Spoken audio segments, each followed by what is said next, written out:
At the New York airport, college student Chloe calls her mother Irene to tell her she's home and learns that her father's birthday party has been cancelled because he was suddenly called to work. Since her dad is a pilot, Chloe decides to stay at the airport to find him. Meanwhile, TV reporter Cameron is approached by a Christian lady who tries to make him accept Jesus in his life, claiming that all the tragedies he sees every day during his job can be explained by the Bible. Chloe interrupts her to point out that God is punishing innocent people for the sins of the past, and that working in mysterious ways isn't an excuse. The lady walks away and Cameron thanks Chloe for helping him. So Chloe explains her mother is a religious nut too. In the parking lot, Cameron's dad Rayford takes off his wedding ring before meeting with stewardess Hattie. When they enter the airport, Rayford sees Chloe and rushes to hug her. However, Chloe isn't happy because she noticed he was flirting with the stewardess and calls him out since her parents have been having trouble in their relationship for a while. Rayford explains that they married very young and people change a lot through the years. Since Irene got obsessed with religion, she's become impossible to live with. Noticing that her father is not wearing his ring, Chloe guesses that he took today's job to be with Hattie. Rayford ignores the remark and gives her his car keys before leaving. Afterward, Chloe agrees to have coffee with Cameron, and they discuss how crazy people are for thanking God for tragedies. Their conversation is interrupted when an employee brings her 2 tickets for U2 in London so she can give them to her dad, which took him 2 weeks to find. This proves he's planned today's trip in advance, and it wasn't a sudden call. A frustrated Chloe gives the tickets to Cameron and asks him to do the delivery instead. While Cameron and Rayford get on the plane, Chloe goes to her dad's car and finds his wedding ring. She goes home and after greeting her brother Rami, she sits to chat with her mother. At first the talk is friendly, but when Chloe brings up the incident at the airport, things get tense. Irene starts preaching and Chloe gets angry, so she walks off. Needing a distraction, Chloe ends up going to the mall with Rami. The boy is worried about their parents, but Chloe assures him things will be fine and they hug. Suddenly there's a flash of light and Chloe finds herself hugging Rami's clothes because he's gone. All around her, people find their loved ones missing. As people panic all over the place, a car that lost its driver crashes right into the mall. Chloe takes a look inside and finds a dead person in the passenger seat. Soon people start to use the chance to loot shops and the bags of the missing people. Outside, a huge traffic jam has blocked the streets. On Rayford's flight, some passengers try to make friendly conversation, but others don't want to be bothered. Once the plane is flying smoothly, Rayford sneaks out of the cockpit to secretly meet Hattie and show her the tickets Cameron gave him. Suddenly the plane starts shaking and people discover that a bunch of passengers have disappeared. People start to panic as the plane loses altitude, so Rayford rushes back to the cockpit to discover his co-pilot is gone. He immediately takes over the controls to stabilize the plane. Cameron begins recording everything as people lose their minds and begin pounding on the cockpit door, demanding to see the captain. Hattie fails to calm them down and Cameron tries to help her to no avail. Seeing this on the cameras, Rayford turns up the pressure in the cabin and the oxygen masks drop down. The passengers have trouble breathing, so they have no choice but to return to their seats and use the masks. Then Rayford tries using the radio to call for help, but nobody answers, and his phone isn't working. Once everyone's calmed down, Rayford returns the pressure to normal and goes to talk to the passengers, using his authoritative voice to make them stay in their seats. He reminds them that panic is their worst enemy right now, so they must stay composed until they get more information. Afterward, Hattie realizes that her fellow stewardess is also gone and runs to the cockpit to ask Rayford for comfort since she's having a breakdown. Since everyone is leaving their seats anyway, Cameron begins recording again and interviewing the passengers. Nobody has seen anything strange and the vanishment happened instantly, only leaving behind people's clothes. A panicking woman runs to the bathroom to consume some happy powder and comes back to her seat saying she knows none of this is real. Cameron tells her to go to sleep while noticing she's written "it's not real" on her hand. A Muslim man thinks they should be praying, but another passenger begins arguing with him because they have different gods, so they can't share their prayers. Before things can escalate, Rayford announces he's flying back to New York. At the mall, Chloe manages to make her way through the crowd after lots of pushing and struggling.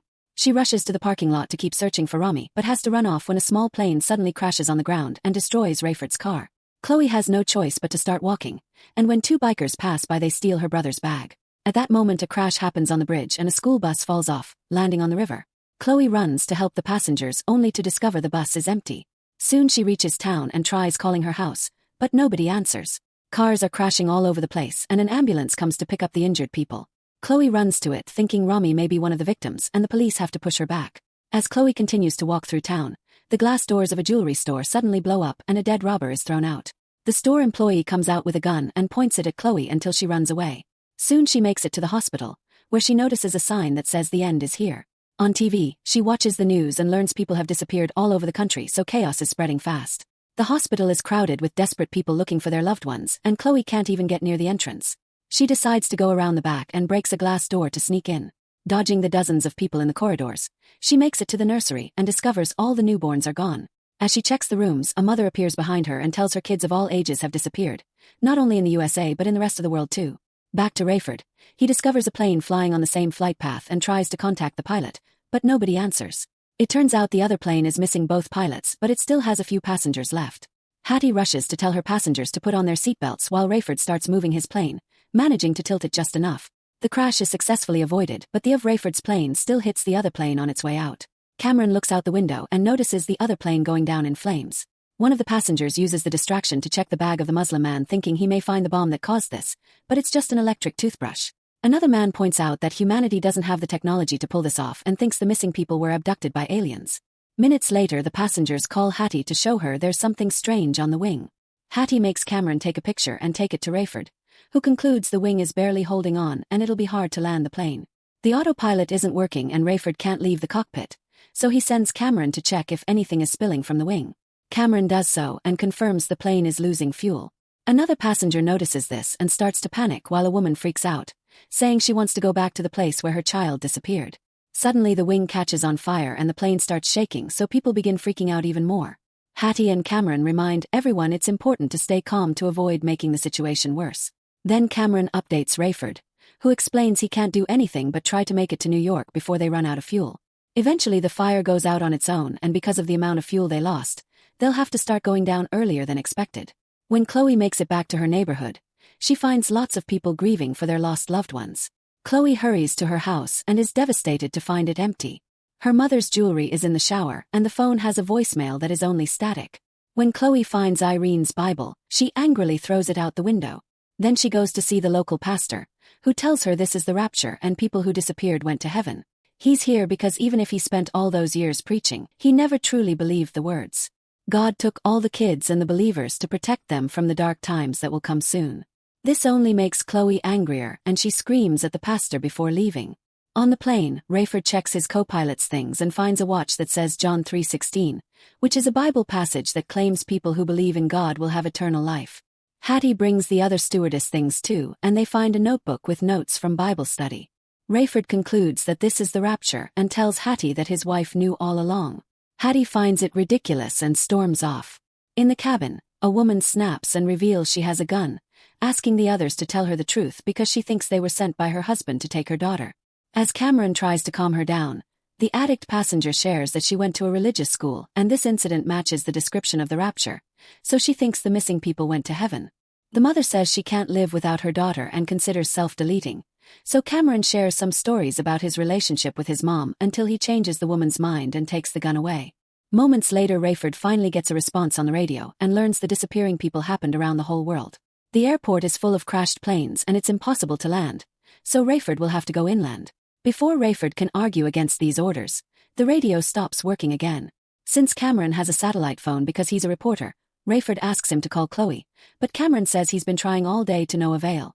While showing him the sad note Chloe left on the ticket's envelope, Rayford explains he wants to apologize to his daughter and admits it was never his wife's fault that their relationship failed.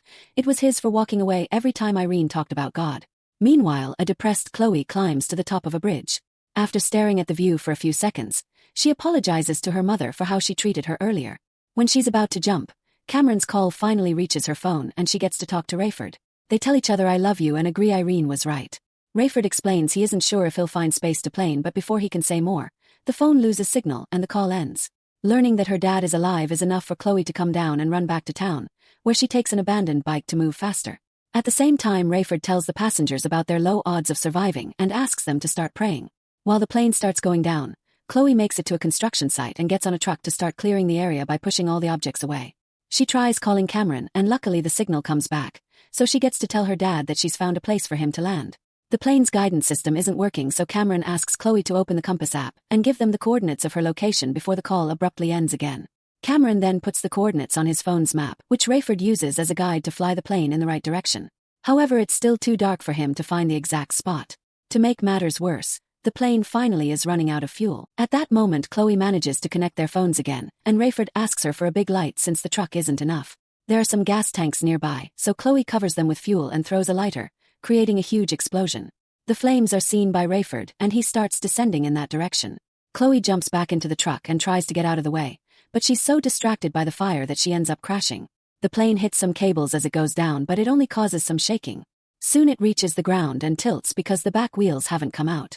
The tail and a wing are dragged through the ground, but Rayford manages to make the plane stand correctly and the wing goes up to avoid in time. The plane slides ahead for a few more miles, hitting a bunch of things on the way. It looks like it's about to hit a huge gas tank too, but thankfully it stops before the worst can happen and everyone's safe. While the fire that Chloe started explodes again, Hattie takes out the inflatable slide so everyone can finally leave the plane. Chloe runs to hug Cameron and Rayford, who admits he should have never left. She gives him both his and her mother's wedding rings before everyone turns to look at the town in the distance, noticing all the fires. Cameron says it's the end of the world, but Chloe thinks it's just the beginning. Make sure to subscribe and turn on notifications so you can watch more videos like this. Thanks for watching.